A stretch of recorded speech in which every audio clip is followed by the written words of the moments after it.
వచ్చింది. పోలీసు పంట పెట్టుకున్న బిడ్డ గుక్క గుక్క గుక్క గుక్క గుక్క గుక్క గుక్క గుక్క గుక్క గుక్క గుక్క పట్టి ఏడుస్తూనే ఉంది. కానీ దగ్గర తీసుకొని పోలీసు పడుకోబెట్టింది. కానీ రూమ్లో పోగొట్టరా రక్తం రక్తం వస్తుంది. కానీ తల్లి భరించింది భరించింది భరించింది. ఎందుకు? కన్న కడుపు కన్నతి మీ తప్పుదారులు ఇస్తే మీ తప్పుదారి సరైనదారు చెప్పింది. కానీ లేదు తప్పులు చేస్తున్నాను. హిందూ భగవద్గీత ముస్లిం కురాన్ క్రిస్టియన్స్కి పేరు ఎంత ముఖ్యమో పోలీసుడికి అఫేర్ ఎంత ముఖ్యం. కానీ దాన్ని గోల్మాల్ చేస్తున్నారు ఎవరు? మన డిపార్ట్మెంట్. ఎందుకు?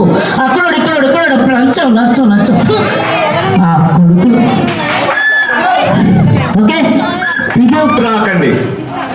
పాఠశాలకు రాకపోతే మా వాడికి జ్వరం వచ్చిందనో జలుబు చేసిందనో అయ్యో పాపమని 4 ఇంటికాడే బాధి పాఠశాలకు వెళ్ళాలి చదవాలి అని నేర్పించండి. మీ ప్రేమను కురిపించండి. తల్లి యొక్క ప్రేమ అది.